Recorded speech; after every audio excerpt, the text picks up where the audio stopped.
This is Ryan Elliott for Boxing News. I'd like to be joined by Joe McNally today. Joe, it's been a while. How are you, mate? I'm good, mate. Yourself? I'm good. Thank you for asking. Look, let's get down to it. What's going on in the gym at the minute? Who's in? How busy are we? Right. Same as always. Very, very busy. I've just come off a little short vacation with the missus and, straight back to work. Obviously, Liam Smith in camp. A few young Frankie Stringer in camp. I've got young Jack Turner due to fight on the People's Fighters bill. Sorry, he's under the People's Fighters, Cuban boxing in Dubai. But it disrupts promotions. I've never heard of them, but it's a bill out in Dubai. He's fighting in a couple of weeks. Scotland's Ashton Brown. He's making his second comeback into the second fight into the sport on the same week. So quite busy, mate. Yeah, to be fair, and obviously all the rest of them ticking over and waiting for the call, ready to go. Just working on stuff, really. Yeah, it's a busy old gym at the minute. You're saying it's a mix of experienced championship level fighters, upcoming fighters. Do you enjoy that busyness, that buzz? Do you know what? I'm really gifted, Ryan. It was never planned to be this way, but you know what? It's all happens very organically, and it's a real pleasure being in the gym, for one, and two, with the caliber of fighters that's, I'm working with, and the young ones I've got under me, also under me tuition. It's a blessing. It really is, mate. You mentioned Liam Smith in camp there, so I'd just like to start with him. Andy Purwell briefly spoke to him a week or two ago at ringside, and we're still in limbo about, waiting for the Eubank rematch to be announced. Do you know any more what's going on with that fight? Do you know what, Ryan? I'd love to fill you in a sense, like, 100% date, location, etc. Blah blah. But for me, I'm just working towards the first week of September. Speaking to Liam and his management, I think they're going through a lot of business shite that so to say, that comes with the boxing game. And as a coach working to the first week of September and the injury come off Liam, we're working away very hard in the gym towards that date. We just don't want to get caught with our pants down. If that date does come to fruition, we're under-prepared. So if it's after that date, so be it. We can finally adjust the camp. But, we're working away towards the first week of September. That's what I'm led to believe, and that's what we're working towards. So you're saying you're kind of working towards the September date at all costs. Do you think then it's a case of whether Eubank or not, that is when Liam Smith will be fighting? Yeah, well, it's a bit the political side of boxing, the business side. If he doesn't fight Chris Eubank, Liam was mandatory for Charlo in the WBC 154, and for some reason or another, I think he's being pulled from that. Yeah, you'd have to confirm it. But Charlo's obviously fighting Canelo Alvarez, and stranger things have happened. If a few titles come vacant, if it isn't Eubank, he could slot in for one of them. A vacant title of that. And you know what? There's other big fights for him out there, especially on the UK soil. If Chris decides to fight Conor, he can fight the winner out of them too. He can fight your Kell Brooks of the world. He's in a magnificent situation, Liam, and he's been very, very active over the past couple of years. So give or take a couple of months here and there, it's not going to do him any harm. I found it interesting. You said it's background business things holding this all up. We're expecting Conor Benn's hearing to be resolved with UCAD. Tony Sims told us within a few days. Is there a bit of you that thinks maybe Eubank and his side are stalling things and waiting for that verdict? Definitely, yeah. The be from my point of view, and there's two things for Chris. He's not stupid, and he's going to get paid a lot more money to fight Conor Benn, and it's an easier fight for him also to fight Liam. He's being knocked out off Liam, and he's got to scratch that itch and eradicate his loss to Liam. His consensus might be, I'll splatter Conor, then I'll come back and try and do a number on Liam. If that doesn't come to fruition with Conor, Liam's there anyway. So I truly believe my oneself, that's how they're playing it, definitely. With the whole Eubank saga, is there a cut-off point where you guys are kind of thinking, look, we just need a fight at this point? Yeah, well, look, Liam was ready to fight months ago. We started camp, and he had his mind set on fighting a few weeks ago, but obviously he had the injury to his lower back, and we had to postpone it. So, I think Liam would be chomping at the bit come for that September date. But as I've just stated before, Ryan, it's if his second fight this year at 223 is later on in the year, it'll burn Liam because he just wants to fight. But from a coaching point of view, it's not going to do him any harm either, because he's been really, really active the past 2 years, and I think the little bit of elongated rest are doing the world of good. Yeah, you mentioned Canelo Charlo there. A certain Tszyu is now left without a dance partner as well. Any interest in that fight? Yeah. But look, Liam Smith's one of them. Got a kid, will travel. He'll go anywhere around the world if they're going to pay Liam and the money's right, because he'll go anywhere. He doesn't give two fucks about fighting anyone. The man, he's a real throwback, and it's in his situation. It's about the financial side of things now. He's took short money all around the world, and he's finally getting his just dues on the business side of things, which, what, credit to the man. And if it makes financial sense, I know Liam Smith won't turn back anyone. He'd fight Tyson Fury if it made financial sense. He doesn't care. He doesn't care. Personally, for you, when you see Liam now, he started to get his flowers a bit more after the Eubank fight there, and you mentioned taking short money and having all these away trips, etc., for all these years. How much does it personally please you to see one of British boxing's maybe unsung fighters for a long time finally starting to get that credit? Yeah, well, it's magnificent for me because it's a little bit personal with Liam as well. I've known him since he was a baby, and we were professionals together ourselves in the same camp, and we've been through hardships at the start of our career. He had a draw with Terry Carruthers, a fight he shouldn't have took, and then he was coming back. He was with Warren, and we got the world championship with Joe Gallagher. He never really got the recognition he deserved. Joe transitioned him into a magnificent fighter, and I just don't think the British public have really ever given the kudos he deserves. He's not super magnificent at everything, but he does everything really good, and he's so intelligent. And you know what? I was only saying it the other day to the young lads in the gym. I said, you just need to be sparring him as much as you can, studying and watching and listening to him as much as your coach, because once he's gone, he's gone. And if that's in the next 12 months, 18 months, 2 years, 12 months, it's it's a loss to British boxing, really. So let's appreciate him while he's here, definitely. We touched a bit on Canelo Charlo before. Came as a big surprise to pretty much everybody that it was Jamel rather than Jamal. Just on that fight, what do you make of the fight? Do you give Jamel a chance? Yeah, well, yeah, but at first when I heard the Charlo, obviously, I thought it was the other brother, and when I found out it was the 154, I was like, whoa, how was that come about? But it's hard to tell, really.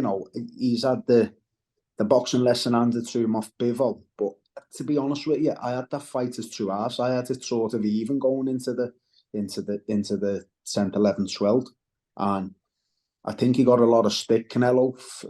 He got beat. He's on the slide, and he's fought John Ryder. He was dominant in the victory. John gave a magnificent effort, and people are saying, "Oh, he's slowing down." And this, but is that just John Ryder's one hell of a fighter, and he fucking give him a good old go, John. So it's just styles make fights, and I can't see Charlo winning, to be fair. He might cause him a little bit few troubles here on. Canelo's a known slow starter, and then once he's figured the Charlo puzzle out, I think he'll take over and possibly stop him. So we're on Josh Taylor. We know he's been away in Mexico and enjoying himself with his missus, enjoying the downtime after the Teofimo Lopez fight. Any time scale when he'll be back in the gym? Do you know what, Ryan? He's due back anytime now. He's went away on his honeymoon. He's gone back, catched up with a few family and friends, and he's due back into the gym anytime. That's one thing with the stagnated career the past 15, 16 months, and he needs to be back into the gym, progressing, working on things, and try and get his ass out before the end of the year. Then, he doesn't want to be waiting any longer. He needs to keep a bit of momentum going. He's shown a lot of ring rust to truly believe in the fight, and he needs to get going again real soon. But I'm excited for him to get back in the gym with no pressure on him, so to say. He's got the L on his record now, and a lot of pressure's lifted off his shoulders, and let's see what's next. He's talked a lot about moving to welterweight. I found it interesting that when we spoke to you after the fight, you were keen to insist that the weight wasn't a problem. He didn't really struggle that badly with the weight, but do you think welterweight still will be the direction? Yeah, I think he's obviously, you've got to, when you come off a defeat, you've got to go back to the drawing board and you've got to say, what could have I done in camp? What shouldn't I have done? Is it the weight? Is it this? Look, he made the weight fantastic. Now, the 2 points with making weight is making it, if he's made it that terrible in the past, I can only go off what I've seen this first weight cut, and I've had other fighters that struggled a lot more. I thought Josh done it comfortably. It was the best he's ever felt. Now, making the weight and performing at the weight is obviously two different subjects. Now, they've got to sit down with the champ, and if he decides himself that, look, I don't think I can perform at 140, even though I'm doing everything in my power to make it as comfortable as I can, it might be decided to move up, but he's in a golden bubble.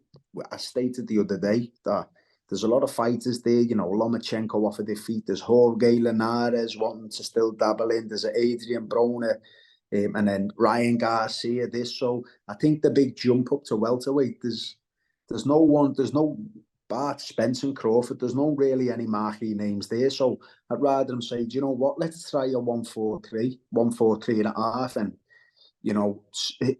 you've got to look at, his inactivity out the ring a long while, coming off an injury, he couldn't run in the camp, and you've got to take a lot of things in consideration and just assuming, let's move up. So, it's sit down, discuss it as a team and see where we go. But I'd truly like him not to move up to full welterweight, have a dabble, at 143 and a half, midway, and see how he feels his next one. And then, look, get himself another superstar fight. For him now, he either wants to be a two-weight world champion or he just wants to fight magnificent names and, have it be in a mixture of a good round robin, which, how magnificent would that be? They all just box and fight each other. A throwback to the good old days, really. Yeah, that's kind of where I was going with it at this point. When you had a guy who's made his money, he's been undisputed champion, he's been over at the States, he's ticked a lot of boxes. I think that's, people question whether whether he even has the need to fight anymore. But do you think that's the point he needs, or why he needs these big names at this point? Yeah, you do need them big names. I've had it before with other fighters and they can't get up for it, and they make excuses in the gym, but it's lack of motivation, and it's super hard to keep them motivated in the gym when they're boxing, without being disrespectful, but people that they shouldn't think they should be in the ring with. But with Josh, it's a case of he's deserved it. He deserves it. He's done everything in the sport. He's just come off a loss to a magnificent fighter, which there's no shame in that, and his name's still up there. He's a legend in the sport, and why not keep earning the kudos he deserves and getting paid fighting in big magnificent fights? It's the way it should be, really. It's the way it should be. If you're proven elite, you're a proven world champion, you shouldn't have to drop back. Just go again and fight each other, because any one of them can beat each other on any given day. You know, there's no really true 140 that stands out as the most dominant superstar. There isn't. Anyone can beat anyone, you know. They can say, you know, Tszyu's beat Lomachenko and Tszyu's just beat Josh Taylor, but yeah, I thought Josh massively underperformed, and you know, he still won rounds 1, 2, 3, 8, and 10, 5 rounds out the three. It could have easily been, you know, a unanimous decision of his victory without the inactivity and other things we could sap on. So let them all fight each other, and I just hope all the business politics and promoters don't get in the way of that. Just a couple of the fighters I wanted to get an update on before I let you go, Joe. Caoimhin Agyarko, obviously he was back from injury, had that wide points win in May. What is the latest with him? Yeah, well, Caoimhin he's just sorting accommodation out in Liverpool. I'm excited to see him back. Obviously, do you know what? It's been a funny one with Caoimhin. You know, he come to me last year and up from Al Smith and Eddie Lam in London, and 2 fantastic coaches. He had a fantastic counter fighter, an American boy, and it was my decision to pull him out. He busted his hand about 3 weeks before the contest, and I felt it was too risky, and him being too young to go ahead with the contest. And then it was sort of around the Christmas time. He was out for a long time with his hand. You know, it took a long time for him to get the operation. I don't know the logistics behind that. And then he was out for a while, but his comeback fight was meant to be around about now, July, August. And then when the Katie Taylor bill got announced, he sort of he pushed his management team to get on there. I want to be on the big bill and stuff. And he had sort of a rush camp to fight Grant Dennis with James Metcalf on the bill. You know, Matchroom wouldn't move them. They wanted Caoimhin, then JJ straight away. And I'm fortunate enough to be working with coaches that, you know, are valued just as good as myself without being, you know, they know what they're talking about. And, you know, they stepped up and done Caoimhin's corner. And then I done James's after it. But, you know, it weren't really, he's never really had the longevity of a long camp, 10, 12 weeks working on fundamentals, working on things. So I'm excited to get him back in. I think he's due out to fight around late September, early October time. And, you know, I'm not sure if it's his last fight on a Matchroom contract and but, you know, he's looking at this one, then he's looking on a big step up. And I'm excited in the next 12 months to see him in the world title frame at the 154 division. Definitely, he's a super talented kid, and once a few cogs click and join together, I think he'd be a phenomenal force, Ryan. I do. Yeah, a lot of talent in your gym around that way. You mentioned JJ Metcalf there, so let's talk about him as well. Yeah. For a while there, he was on the wrong end of a couple of really close fights, a couple of really good fights. He's really got that momentum now. Obviously, he had that win in May as well. What's the latest with him? He's in a really good position. Yeah, he's in a really good position. You know, I had a mini meeting with his management the other day, and James, the thing, he was retired like 15 months ago before he come back. He was getting sent to, let's not beat round the bush, you know, Matchroom was sending him to Bilbao to get beat off Caoimhin Agyarko. He's very popular out there, Caoimhin. Sells stadiums out. Connected with the football, that's connected with the zone football in Spain. He was sent out there as a piece of meat. It's on the script up, the kid. And then he's gone on, he got his next fight with the American boy, stopped him. And then in come Dennis Olden. You know, it's no secret that he was meant to lose against Dennis also, proven at world level. Obviously, he hasn't won them, but there was shouts he could have beat Munguia. I believe I thought it was a poor Munguia on the night, but he's fought Tim Tszyu, Charlo's, and I think James, people were just writing up, and he's torn the script up once again. He's come away with a fringe world title, and he's in a magnificent situation. And as I stated before, the 154 division with Charlo moving up, the belts could fragment. It could be easily James fighting a Tim Tszyu than Liam Smith. You know, it's one of them with James. Sit back and see what comes, so to say. But there's a few fights out there for him. I personally love the rematch with Dennis Hogan in Australia. You know, I like that. And how it's been talked about behind the scenes. It's a good fight. And you know what? I love the marquee name for him. I like a Danny Garcia, a Jose Benavidez. You know, giving him an American name that he's never really had. He's had the Ted Cheeseman, you know, the Kieran Conways and said the Bilbao Dennis. Let's get a nice American big name who's been there, done it, and see if he can, you know, carry on this fairy tale last final of his career. I'm buzzing for the man. But it's one of them for me, Ryan, too, with him. I think sometimes he's a bit underappreciated. I'm not saying he's, you know, Floyd Mayweather, but he's a really solid all-round professional, and he's TV gold. He brings the fight every time. And I think if he was, you know, without being sounding bad with it, but if he was based down south and, you know, and I think he'd be looked after a little bit more, to be honest with you, and get a bit more of opportunities than he's getting given. But that's boxing politics, eh, mate, so to say. Yep, that it is. Look, Joe, I've taken enough of your time on a Sunday afternoon. Thank you for making time for Boxing News as always. I'm sure I'll catch you very soon. A fucking pleasure as always, mate. You have a nice Sunday. Go and get a good roast in, you're right.